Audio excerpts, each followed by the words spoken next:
Gostaria de manifestar minha alegria de estar aqui com vocês, agradecendo desde já esse convite.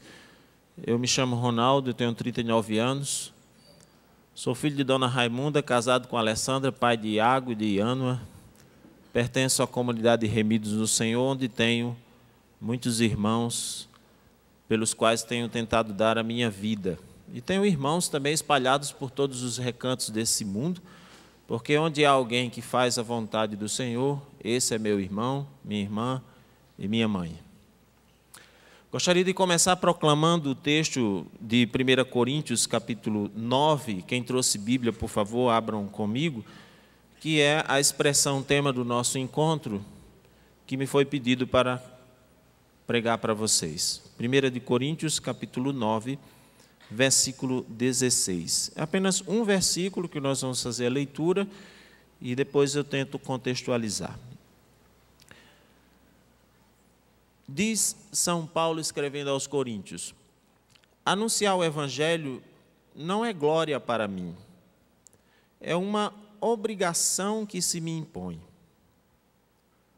Ai de mim se eu não anunciar o Evangelho. Palavra do Senhor. A carta aos Coríntios, das muitas expressões que nós temos contundentes contidas na carta aos Coríntios, e olha que são bastante, porque Corinto era uma comunidade muito empolgante, digamos assim. Tudo que nós podemos imaginar, nós podemos encontrar em Corinto. Confusões doutrinárias, partidos criados, o problema dos dons carismáticos que São Paulo trata também. Então, muitas coisas, o problema das carnes sacrificadas aos ídolos, um grande problema relacionado à ressurreição e à volta de Jesus, são situações que se geraram na comunidade de Corinto que São Paulo responde em suas duas cartas. Mas das muitas expressões assim contundentes, esta, eu diria, é uma das mais questionadoras que nós encontramos. Porque no único versículo, Paulo ele anuncia três coisas importantes a respeito do anúncio do Evangelho. As duas primeiras, e vocês vão notar comigo, porque estão acompanhando na Bíblia e porque nós acabamos de ler, elas indicam, de um lado, o que não é, e de outro, o que é o anúncio do Evangelho. Paulo diz: anunciar o Evangelho não é uma glória, é o que não é. O Evangelho é uma obrigação. São dois aspectos, digamos assim, pragmáticos, dos quais nós devemos nos convencer. É uma constatação de que, de um lado, o Evangelho não pode servir de pretexto para finalidades pessoais, por exemplo, para a autoafirmação. O anúncio do Evangelho não é um espaço onde nós fazemos carreira. E, de outro lado, ele quer dizer que todo batizado, pela própria condição de batizado, não precisa ter um ministério específico, pela própria condição de batizado, não pode se omitir de evangelizar. Mas até aí tudo bem, essas duas constatações primeiras. O que me impressiona mais é quando Paulo trata, e essa é a terceira coisa contida no versículo, o que para ele seria, meus irmãos, a consequência do não cumprimento dessa obrigação. Anunciar o Evangelho é uma obrigação, ele diz. Mas logo em seguida, ele enuncia uma consequência contida na expressão: ai de mim. Ai de mim se eu não anunciar o Evangelho. Essa expressão, ela invoca algo que nós podemos considerar muito grave, porque nós não dizemos ai de mim para algo simples. Ai de mim porque eu vou tomar um copo d'água. Ai de mim porque eu vou tomar um sorvete. Ou ai de mim porque eu vou ter que caminhar daqui para o hotel onde eu estou hospedado. Quando leio essa expressão de Paulo, eu me recordo do que Jesus dizia aos fariseus: ai de vós, que é uma expressão pesada. E que assume também, nesse momento, uma conotação bastante exigente. Na verdade, é quase uma pena, uma penalidade que Paulo impõe sobre si mesmo. E vocês que são da área jurídica entendem bem de penas. Sabem que a pena deve ser proporcional ao delito. E do ponto de vista objetivo, deixar de anunciar o Evangelho naquele contexto naquele contexto onde Paulo vivia, não me parece um delito assim tão grave. Muito ao contrário, havia um contexto de perseguição, que era uma circunstância objetiva que podia intimidar os evangelizadores. Portanto, se Paulo não anunciasse o evangelho, isso seria perfeitamente compreensível. De onde vem, então, esse temor que justifica essa expressão paulina, ai de mim?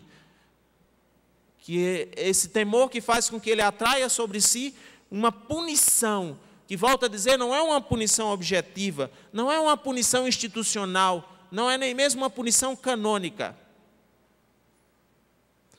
Pelo contrário, delito grave seria para Paulo anunciar o evangelho. Historicamente, nós temos algumas situações no Império Romano que era crime ser cristão. De uma certa maneira, Paulo estava obrigado a não anunciar, tanto pela lei judaica como pela lei romana. Ora, se essa pena não é uma pena objetiva, se isso que ela traz sobre si, se esse elemento que justifica ele dizer, ai de mim, não é uma pena objetiva, ela só pode ser subjetiva. Ela pertence ao foro íntimo de Paulo. Na verdade, era uma exigência interior tão forte. Anunciar o evangelho na experiência paulina é uma exigência interior tão forte que o fazia sentir o anúncio do evangelho como algo compulsório, quase um déspota, alguém que se impunha sobre ele, que exigia dele isso. Na verdade, Paulo estava tão envolvido com o evangelho, tão tomado pelo evangelho, tão envolvido em todos os sentidos, que deixar de anunciá-lo seria como se estivesse negando a si mesmo. E não há uma pena pior do que aquela que nós sentimos quando deixamos de fazer algo que nós sabíamos que tínhamos que ser feito, que pertence à nossa própria natureza. Seria como uma mãe que negasse o filho, ou um artista que negasse a beleza, ou um santo que negasse as virtudes, ou um juiz que negasse a justiça. É como se nós estivéssemos negando-nos a nós mesmos. É por isso que Paulo não podia negar o evangelho. E é por isso também que Paulo usa essa expressão no texto. Caso não o faça, caso deixe de anunciar o evangelho, para ele seria um desequilíbrio interior insuportável. Por isso a expressão, ai de mim. Ora, essa característica paulina, que na verdade deveria ser a característica de todo cristão, minha e sua, pode ser definida com uma palavra, eu diria um imenso ardor, um ardor missionário, algo que arde no seu interior. O ardor seria mais ou menos comparado àquela sarça que apareceu a Moisés no Antigo Testamento, que arde sem se consumir, como alguma coisa que está dentro de nós, que é mais forte do que nós, que arde intensamente dentro de nós, como aquela brasa que foi posta na boca de Isaías por ocasião de sua vocação. Aliás, é também a expressão dita por Isaías, ai de mim. Imagina você com a brasa na boca. Certamente não conseguiria ficar com a boca fechada, com a boca calada. Isso é o ardor missionário. Analogamente, é isso que nós poderíamos chamar de ardor missionário. No Nordeste, as pessoas chamam de comida quente para falar de comida apimentada. E coitados dos desavisados, né? Você quer quente ou fria? O cara diz, quero quente. Aí, depois, a boca arde. Arde intensamente. Os irmãos de uma amiga minha, outro dia, deixaram um copo de cachaça em cima da mesa e a irmã pequena tomou pensando que era água. Ardia. Essas analogias nos apontam para aquilo que há essencialmente no coração de um evangelizador, que está na experiência paulina, mas que deve ser transferida para todos nós hoje. Uma espécie de paz inquieta, na clássica expressão do Padre Zezinho, quando ele cantava: eu trago essa paz inquieta, feita de treva e de luz, desde que eu sigo os caminhos de um profeta chamado Jesus. Essa é a paz que Jesus disse para nós: o mundo não dá. E o mundo não dá porque ele não quer dar. O mundo dá a paz da tranquilidade psicológica, aquela paz passiva, a paz que beira a uma tenebrosa indiferença, insensibilidade com os problemas do homem e do mundo. Essa paz o mundo não quer dar. Mas a palavra de Deus nos dá, porque o impulso evangelizador de Paulo, e isso é muito importante que a gente entenda nesse contexto, até para a gente entender a temática do nosso encontro, o impulso evangelizador de Paulo vinha desse ardor missionário.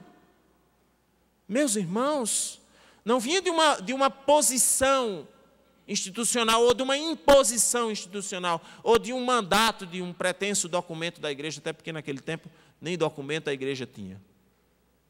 Meus irmãos, e eu acho que eu posso chamá-los assim, é melhor do que chamar Vossa Excelência e perder o decoro, ou o desequilíbrio no púlpito.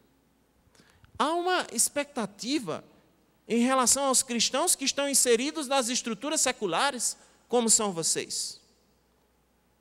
Uma expectativa de que haja evangelização, de que a evangelização aconteça de fato nesses lugares.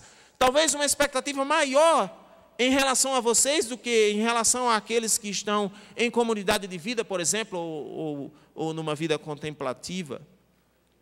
Porque há uma expectativa de que nós transformemos o nosso campo secular em campo de missão. Que não haja uma separação radical entre as duas coisas. É interessante como, às vezes, na nossa cultura, a gente aprendeu a separar a nossa vida eclesial e a nossa vida secular. E, às vezes, até a gente fica pedindo a Deus um pouquinho mais de tempo para se dedicar a Ele. Quando o espaço de missão pode ser o espaço do teu trabalho, o espaço em que você está todos os dias. Claro, são vocações distintas, mas as situações sociais de hoje são gritantes porque são descristianizadas e exigem que testemunhas estejam inseridas nas estruturas e não simplesmente denunciando-as de fora. Isso até a gente consegue fazer, os pregadores, os profetas, mas internamente isso só é possível para quem está nelas.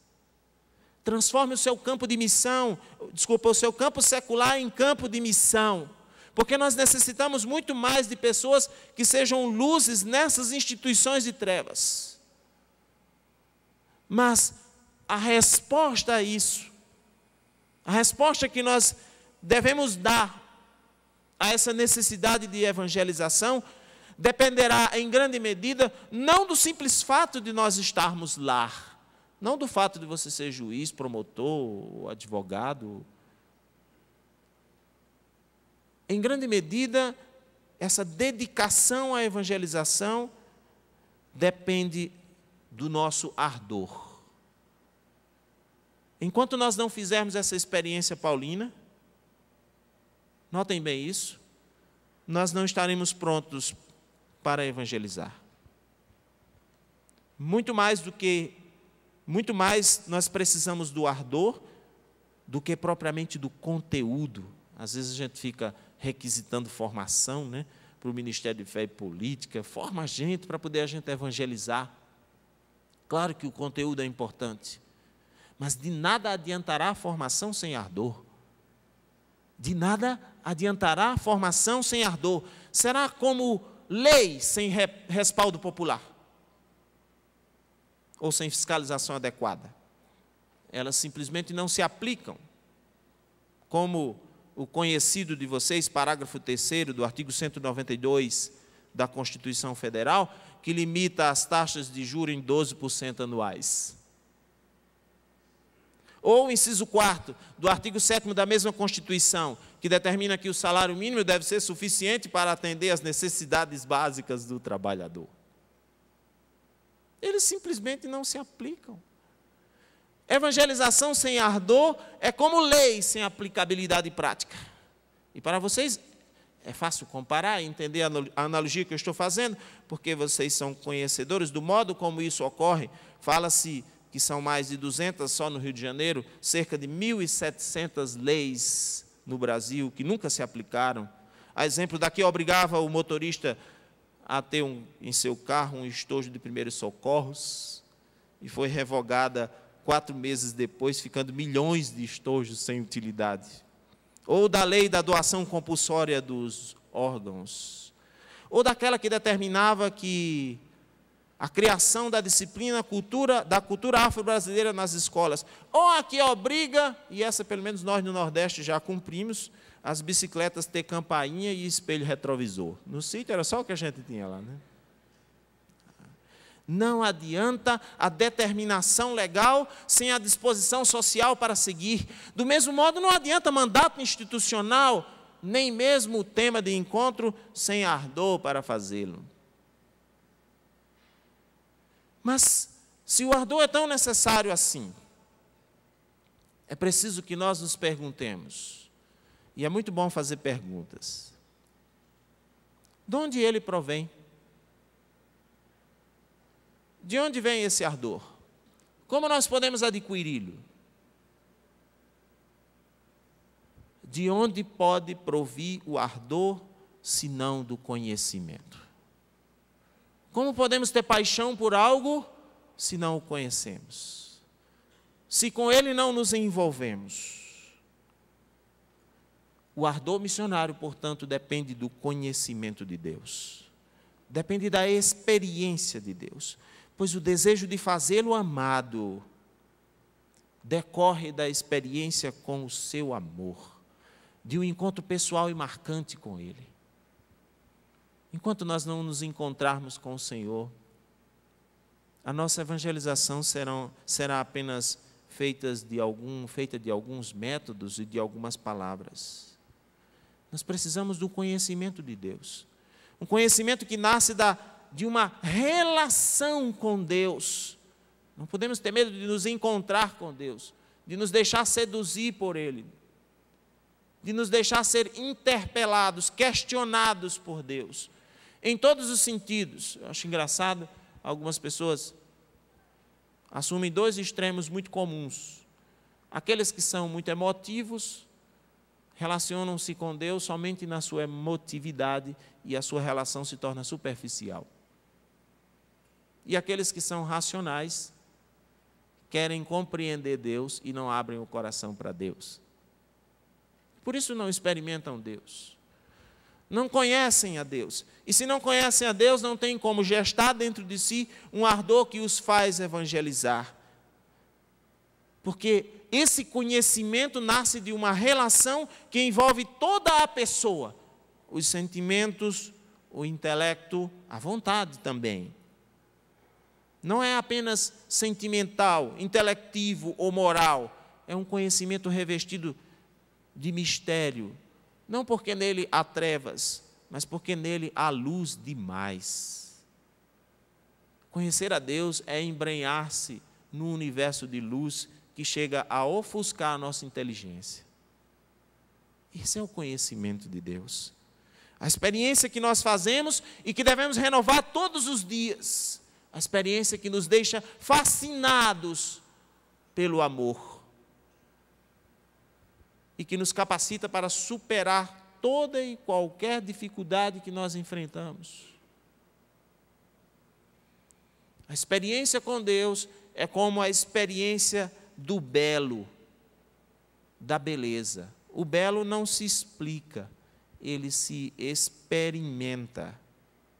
Para nós, o que é uma música numa partitura? Nada. Nós precisamos experimentar a beleza da canção. Esse é o conhecimento de Deus. O conhecimento esse sim, que gera um ardor que é capaz de superar muitas coisas para que efetivamente nós possamos evangelizar. Um conhecimento que deve ser perseguido por nós, e atenção para isso, com a mesma veemência ou ainda maior com que perseguimos o conhecimento deste mundo. Deveríamos buscá-lo, persegui-lo, muito mais, com muito mais força, com muito mais intensidade, com muito mais gosto, com muito mais sabor e com muito mais renúncia do que quando buscamos, por exemplo, o nosso conhecimento acadêmico, aquele que nos capacita para a nossa profissão. Pois se a evangelização depende do ardor e o ardor depende do conhecimento de Deus, se nós queremos evangelizar, devemos antes ou ao mesmo tempo perseguir esse conhecimento de Deus. É interessante como às vezes a gente trata isso como uma coisa acessória, né? Como uma coisa secundária. É impressionante como, até inconscientemente, conhecer a Deus, relacionar-se com Deus, é algo que nós fazemos somente quando temos tempo, ou quando nos sobra algum esforço mental. Conhecimento de Deus não é um conhecimento de segunda categoria, nem menos importante do que aquele que nós adquirimos por meio da ciência. Diria até que é mais importante, porque é ele que dá sentido à nossa vida. É ele que responde às nossas aspirações mais profundas. Quanta carreira bem-sucedida, hoje em dia, não só na área jurídica, como em outras áreas. Quanta carreira bem-sucedida, mas desprovida de sentido. Falta-lhes o conhecimento de Deus. Até porque nós precisamos questionar, e questionar forte, questionar de frente o nível de reflexividade de nossas escolhas. Ou seja, se nós realmente estamos escolhendo o percurso da nossa vida, ou se estamos simplesmente reagindo a incitações culturais. Tem um sociólogo do Rio chamado Rodrigo Portela. Escreveu um artigo recentemente num texto organizado sobre novas comunidades católicas. Ali ele escreve uma coisa corajosa, comentando a respeito dos jovens que ingressam na fraternidade Toca de Assis. Corajoso para um sociólogo. Veja, um cientista. Ele diz assim: os jovens da Toca de Assis, eles não são constrangidos a romper com a sociedade. Não são. O constrangimento e as pressões são em sentido contrário. Ou seja, o que é que um jovem hoje, que tipo de pressão que um jovem hoje recebe? A pressão de que ele seja um jovem normal, comum, que siga uma carreira, escolha, siga.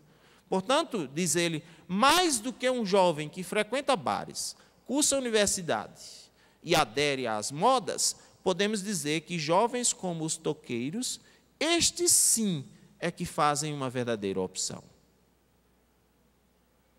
Isso é um sociólogo dizendo, não é um evangelizador. No sentido de que eles sim fazem uma escolha, porque não estão simplesmente reagindo a incitações culturais. E nós, tão inteligentes que somos, deveríamos então começar a pesar até que ponto o rumo da nossa vida é realmente uma escolha pessoal, ou se nós estamos simplesmente seguindo um curso normal. E por causa disso, esquecemos de perseguir o conhecimento de Deus, que é necessário persegui-lo não timidamente, como se fosse algo acessório, mas intensamente. Muitos de vocês se submeteram a inúmeras renúncias para adquirir o conhecimento científico, sim ou não? Ignoraram até outras áreas da vida para estudar. Perseguiram uma carreira. Posso imaginar as noites de esforço intelectual, as renúncias que vocês tiveram que fazer, as consequências que sofreram os familiares de vocês, inclusive privados da presença de vocês em momentos importantes. E o pior de tudo, a ansiedade diante das provas, dos trabalhos, dos prazos, da confecção e defesa de trabalhos de pós-graduação, dos concursos. E por que não dedicar o mesmo esforço e dinheiro para adquirir o conhecimento de Deus?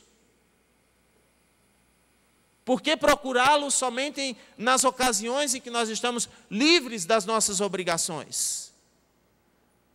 Há quem pense, meus irmãos, que religião é alguma coisa somente para as mentes mais ingênuas, ou então para quem não tem o que fazer, ou para aqueles que não tiveram capacidade pessoal de seguir uma carreira,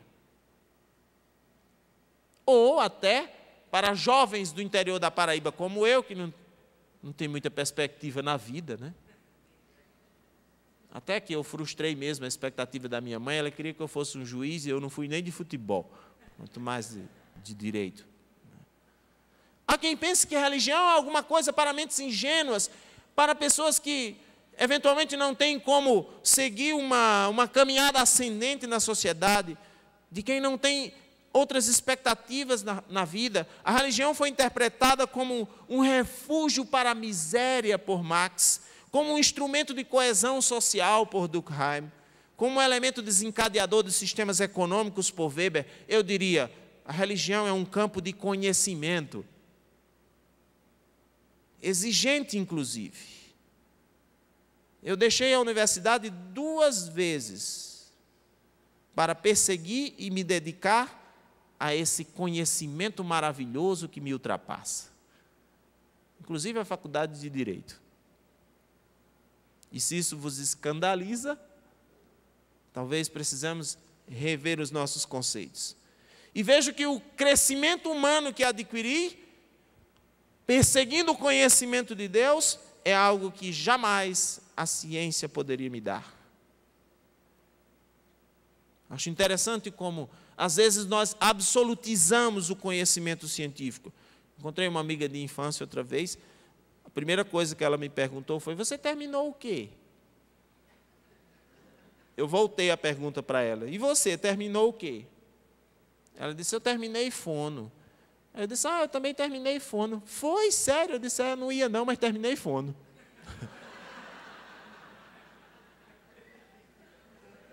Para desmistificar essa coisa. Como se o campo científico significasse a única possibilidade de conhecimento. Embora útil, a esfera racional do conhecimento não é a mais importante da vida. Ouvi um padre dizer uma vez: a minha mãe era filósofa, teóloga, psicóloga e analfabeta. Para significar a experiência de vida que a pessoa tinha. E se nós não mudarmos de mentalidade, ainda há pouco da manhã, a palavra proclamada: buscai as coisas do alto. Nunca adquiriremos o conhecimento necessário para gerar em nós o ardor e, portanto, evangelização será apenas um conceito na nossa cabeça. Se não mudarmos de mentalidade, esse versículo paulino será apenas um slogan. E de slogans a igreja está cheia e as pessoas cansadas. Do conhecimento de Deus, que deve ser perseguido, depende a evangelização. Não é à toa que Jesus diz à samaritana: se você conhecesse o dom de Deus, certamente sairia de você um rio de água viva. Se não o conhecermos, não teremos ardor. Se não tivermos ardor, também não evangelizaremos. E o tema desse encontro, meus irmãos, não fará sentido algum para nós. Mas voltemos à experiência paulina. Desta vez, concentrando-nos na carta aos Filipenses. Se alguém tem rapidez em abrir a Bíblia, capítulo 1 da carta de São Paulo aos Filipenses, logo adiante. Quando Paulo escreve a carta aos Filipenses, Paulo está preso. Há uma discussão se ele era velho, alguns dizem que já era bastante idoso quando escreveu.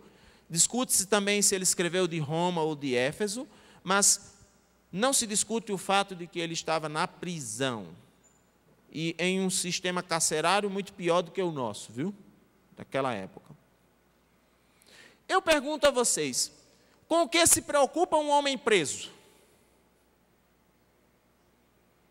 Com o que um homem preso, o que está passando, o que se passa pela cabeça de um homem preso? Com o que ele está preocupado? Com a família, em geral, com os amigos, ou com a própria liberdade? É interessante, Paulo se preocupava com a evangelização, mesmo nessas circunstâncias. Capítulo 1, versículo 13, em todo pretório, diz ele, e por toda parte tornou-se conhecido que é por causa de Cristo que estou preso. E ainda utiliza a própria condição de preso para que o evangelho seja ainda mais divulgado. A maior parte dos irmãos, ante a notícia das minhas cadeias, cobraram nova confiança no Senhor e maior entusiasmo em anunciar sem temor a palavra de Deus. Ele diz: é verdade que alguns pregam Cristo por inveja a mim e por discórdia, mas outros o fazem com a melhor boa vontade. Estes, por caridade, sabendo que tenho por missão a defesa do Evangelho. Tenho por missão a defesa do Evangelho. Aqueles, ao contrário, pregam Cristo por espírito de intriga e não com reta intenção, no intuito de agravar meu sofrimento nesta prisão. Olha a conclusão dele. Mas não faz mal. Contanto que de todas as maneiras, por pretexto ou por verdade, Cristo seja anunciado. Nisto, não só me alegro, mas sempre me alegrarei. Essa é a experiência paulina mesmo na prisão. Preocupado com a evangelização.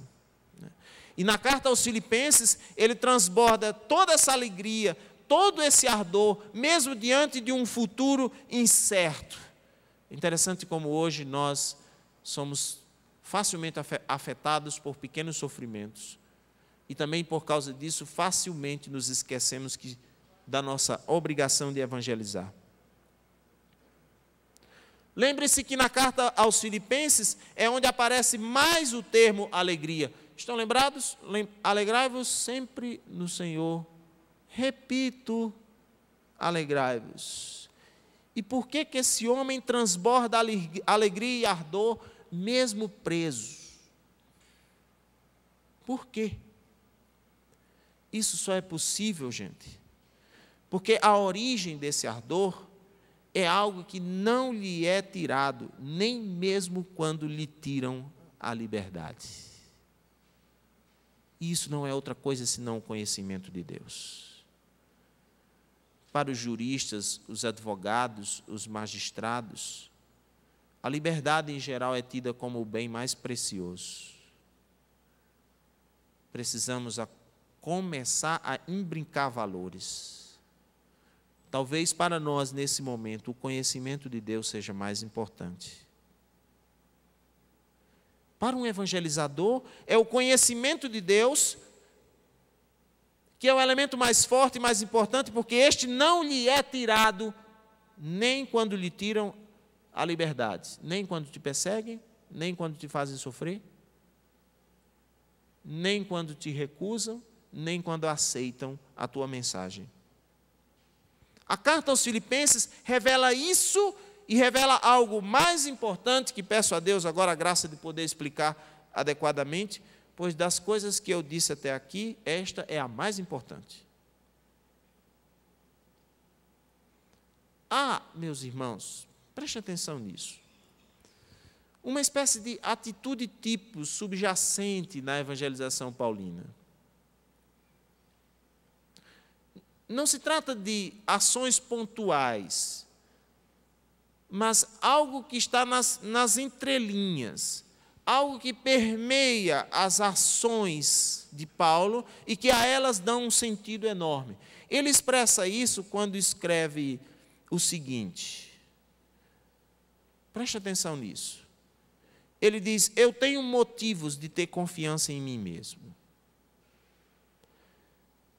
Se um outro crer poder confiar em si mesmo, eu o posso ainda mais. E aí ele começa a enumerar os seus títulos, que correspondem às exigências da sociedade de sua época. Eu, circuncidado ao 8º dia, da raça de Israel, da tribo de Benjamim, hebreu, filho de hebreus, quanto à lei fariseu, quanto ao zelo perseguidor da igreja, quanto à justiça que se encontra na lei, considerado irrepreensível. Isso daqui é como se ele estivesse desvelando o seu currículo, como quando a gente se apresenta antes de uma palestra acadêmica. E em parte alguma da Bíblia, Paulo enumerou tantos títulos como aqui. A intenção de Paulo parece caracterizar bem a sua posição. Ele quer mostrar para nós onde que ele está, em que posição social ele está. Ou melhor dizendo, qual é a sua condição como pessoa humana, que, volta a dizer, obedece aos padrões de prestígio e aos padrões de afirmação pessoal que se requerem do seu tempo e em sua cultura.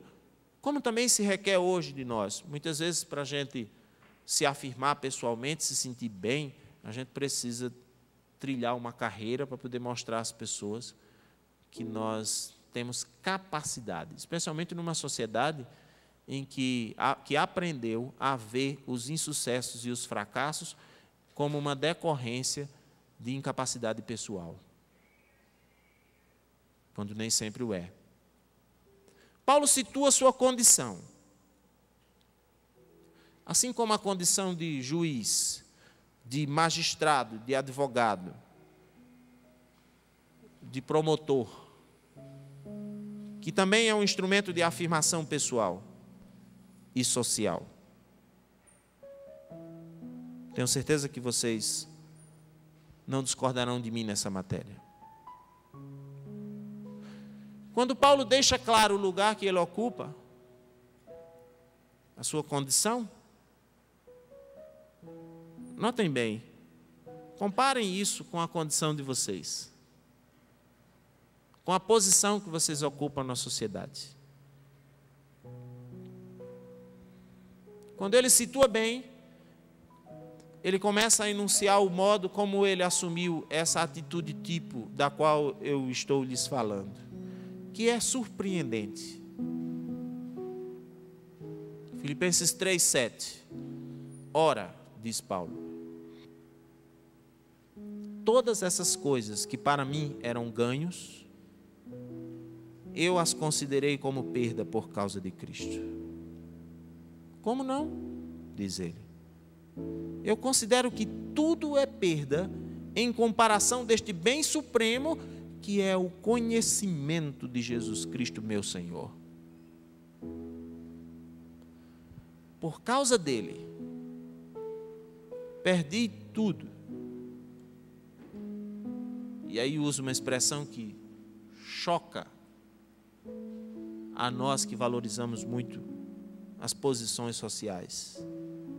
Considero tudo isso como lixo, a fim de ganhar a Cristo e ser achado nele. Mas o importante dessas expressões paulinas não estão, por assim dizer, numa certa humildade que a gente está acostumado a atribuir à personalidade dele.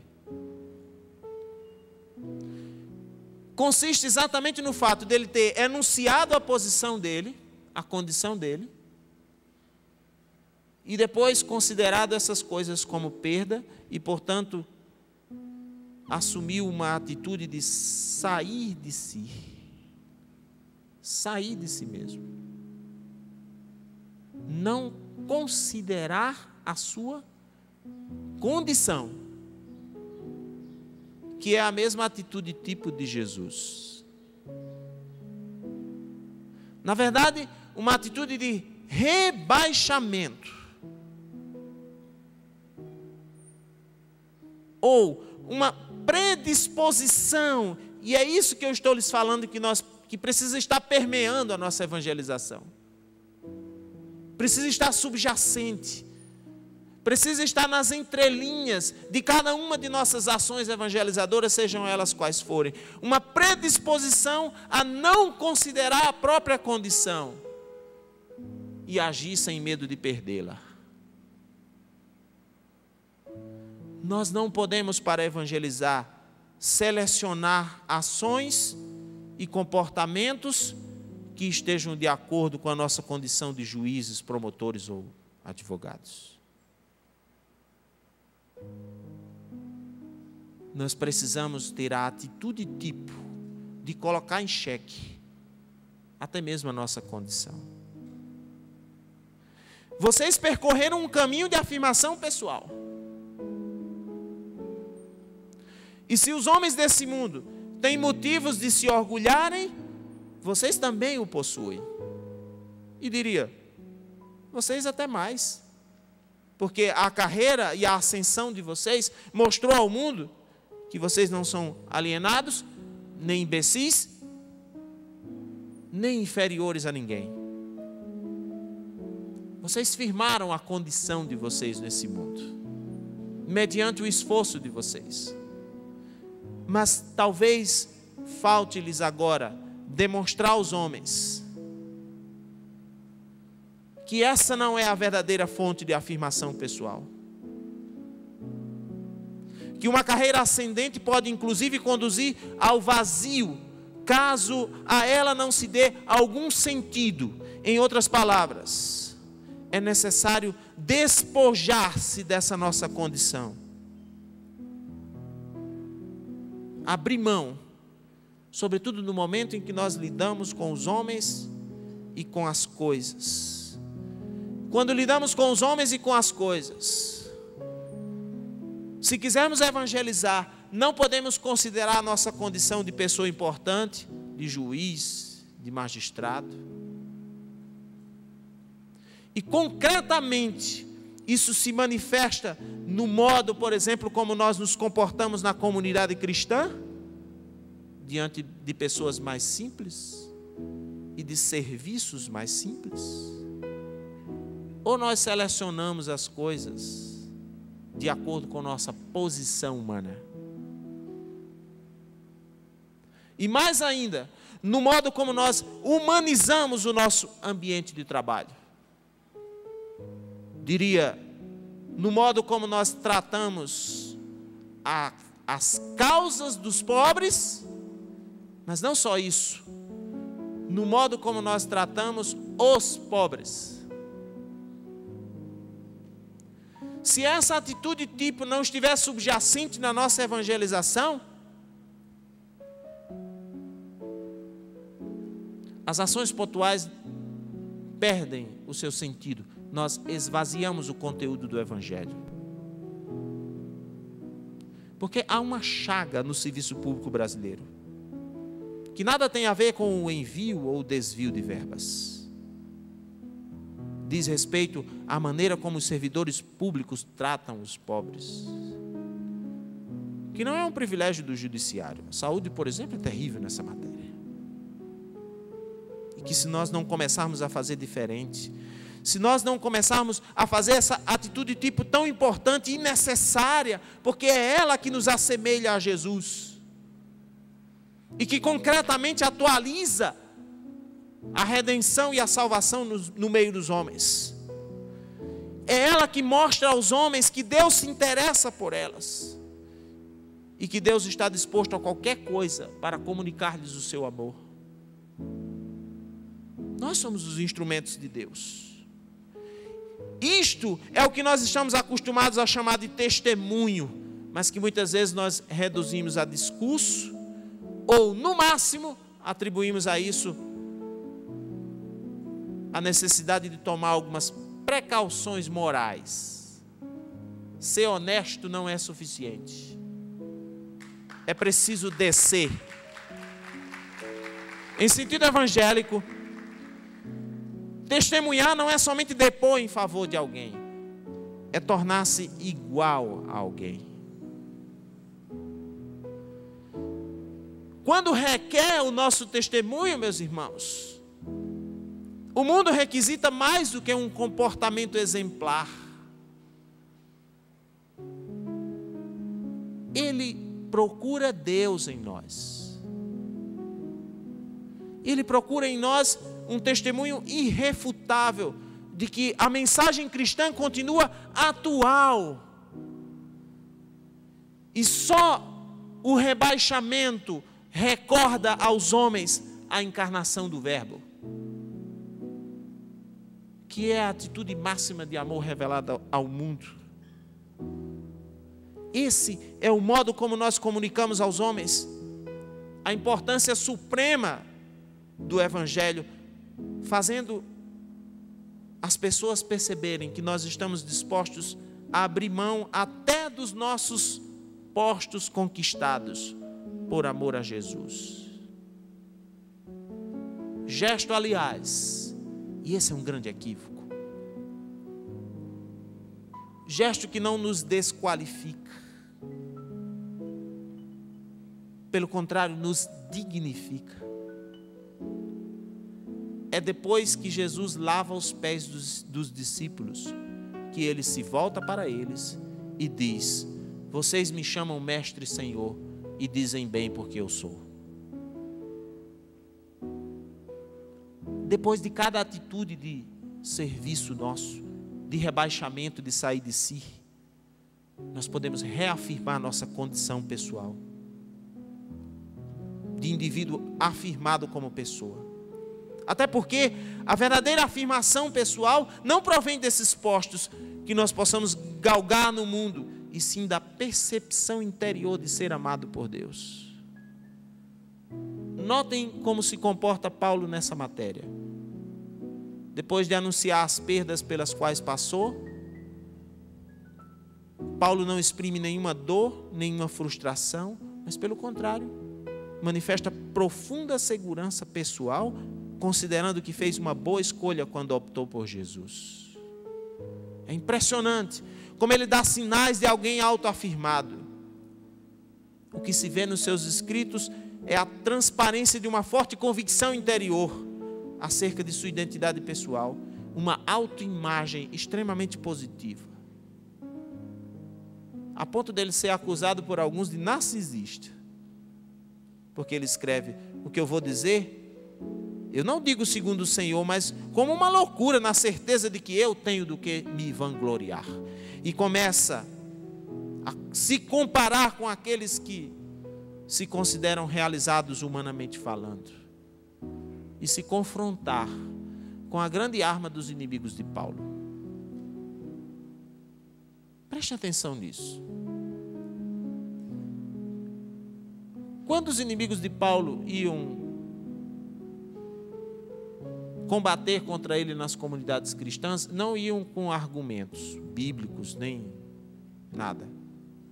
Eles procuravam desqualificar a pessoa de Paulo.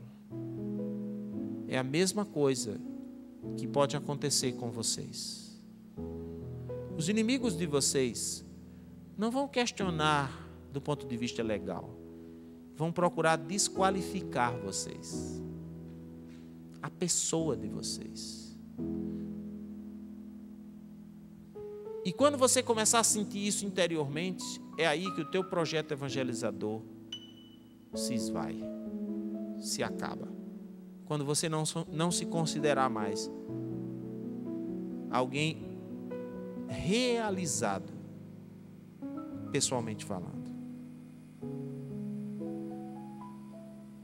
O problema é que nós morremos de medo de perder a nossa autoridade, de sermos desqualificados como pessoas, o que é até compreensível, afinal, nós lutamos tanto para conquistá-la. Mas é preciso lembrar-se, Jesus não considerou a sua condição. E por isso, muitas vezes nos impomos arrogantemente nas oportunidades que nós temos de escandalizar o mundo. Escandalizar em sentido positivo, assumindo a mesma atitude que o Verbo de Deus assumiu, esvaziando-se, saindo de si. Na verdade, como é que nós pensamos em evangelizar esse mundo exigente? Como pensamos em evangelizar estruturas difíceis? Porque o conhecimento científico incha essas pessoas. Pontualmente, eu tenho certeza que Fabiano vai dizer para vocês isso na última palestra. Agora, eu gostaria de deixar-lhes um princípio, que não é outro senão a mesma atitude do Verbo. Do Verbo que se encarnou, sem aparente razão, ele se faz semelhante àqueles que são mais simples, mais pobres, mais necessitados. O momento em que o amor assume uma condição epifânica, uma manifestação de amor, que é o que as nossas estruturas estão necessitando. Meus irmãos,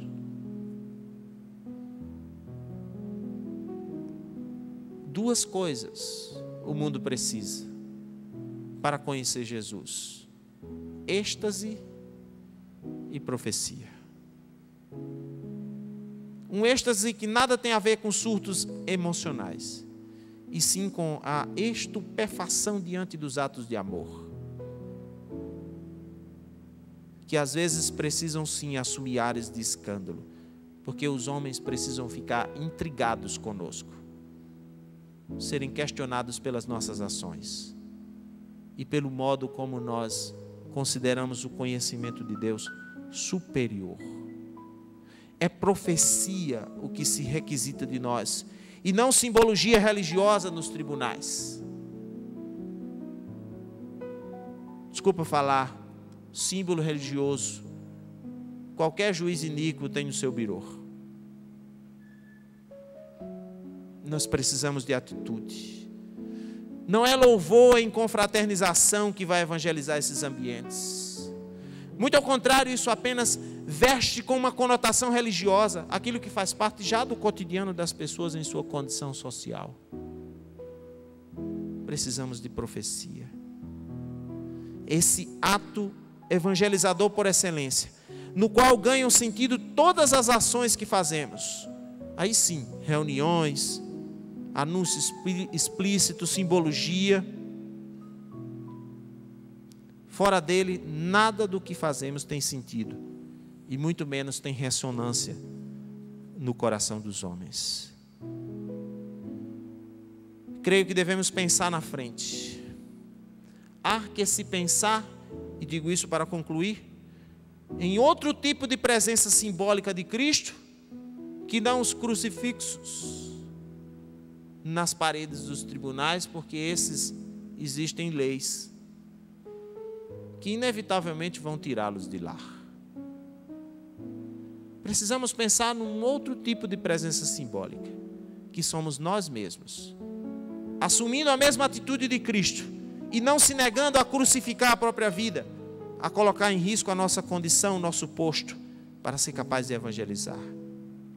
E ainda que os homens dessa maneira nos persigam e procurem nos desqualificar, um dia eles olharão para nós como aqueles que transpassaram Jesus olharam para Jesus. Tirarão todas as imagens dos tribunais, mas a nós, homens e mulheres crucificados para o mundo, não poderão tirar, porque esse crucifixo que sou eu, que é você, é concursado.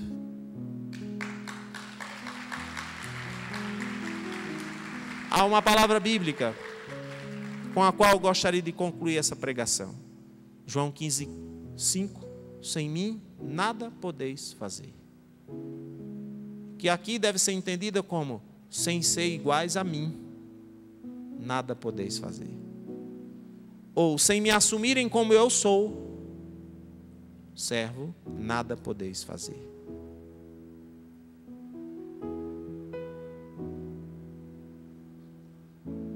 Eu não tenho instrumento jurídico para dizer o que eu vou dizer a vocês agora. Não tenho nenhum poder institucional. A rigor, eu posso até ser preso por desacato à autoridade, porque eu vou lhes fazer uma ameaça. Ameaça que espero tenha ganhado um novo sentido no coração de vocês após essa pregação. Em nome do conhecimento de Deus e do ardor missionário, ai de vocês se não evangelizarem. Que Deus abençoe a todos.